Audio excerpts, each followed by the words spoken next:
Hey guys, it's Paul here with Toolmetrics, doing a follow-up video on my cutting board finish video. I had a couple questions about where coconut oil might fit into that, and I really didn't have any experience with coconut oil other than I used to make soap with it many years ago, and it works great for that.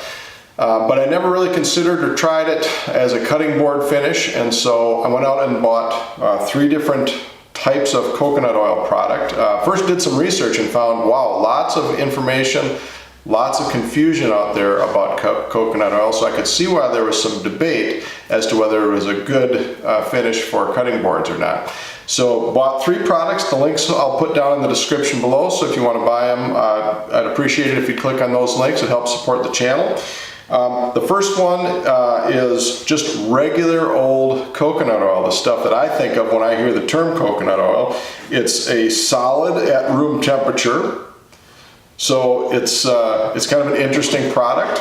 It's just a really heavy, greasy product. You can use that for cooking. Like I said, I used to make soap out of it, which was great for that. You know, it is just a very organic product that has a lot of health benefits. And then there's a MCT oil, which stands for medium chain triglycerides. And this stuff is all the rage in the kind of health store community these days. People add it to smoothies, people put it in their coffee. It's not, I don't think it has necessarily the right construct or the right level of smoke point for cooking with it, so it's not really for cooking, but it's a health food additive for foods. And this stuff is, you know, doesn't have the same kind of body or fragrance. This stuff smells great. This stuff is pretty much odorless. Yeah, I don't smell any hint of coconut, where this smells like you're in a tropical island. And then finally, a fractionated coconut oil, and this is a reduction of coconut oil. It's a portion of it, so this is liquid at room temperature, as is the MCT oil. And the intended use here is really the you know, massage oils or a carrier for essential oils and things like that.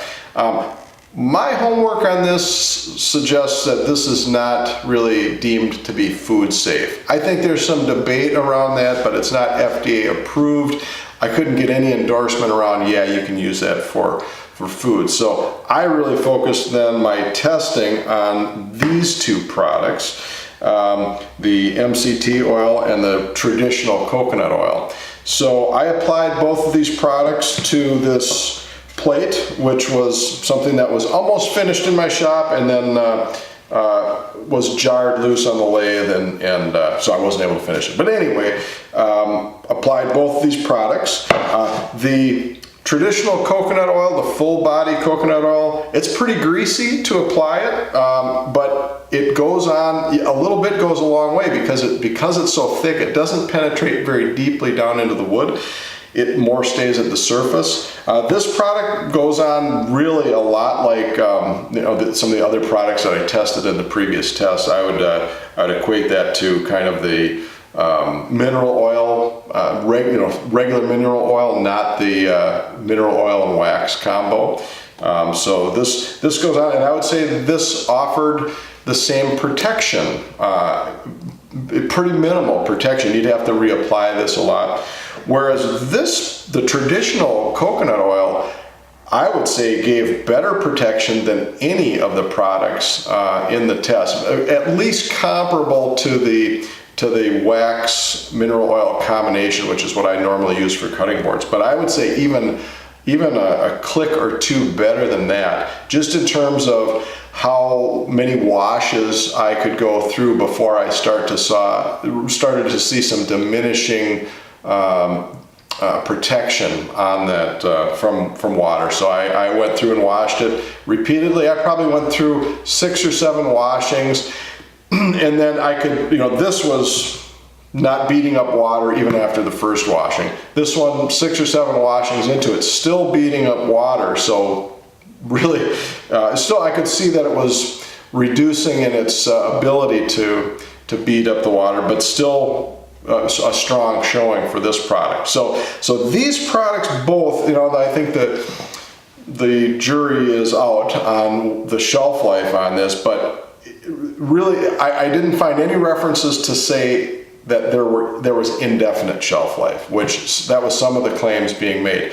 This product, the massage oil, the fractionated, this has, ranging from 5 years to indefinite shelf life from what I read. These products, 1 to 3 years, so pretty good shelf life, maybe as good or better than, like olive oil or canola oil, but kind of in that ballpark. So anyway, I think for folks that use these products in your kitchen, and use your cutting board regularly and wash it regularly, I see no reason why you wouldn't use that for a regular cutting board, for a long grain cutting board. Where I would advise against using it would be on an end grain cutting board, because with an end grain cutting board, that oil is going to penetrate deeply, in fact, all the way through that cutting board if you're finishing it properly. So that oil that's embedded deeply in the board, that could go rancid on you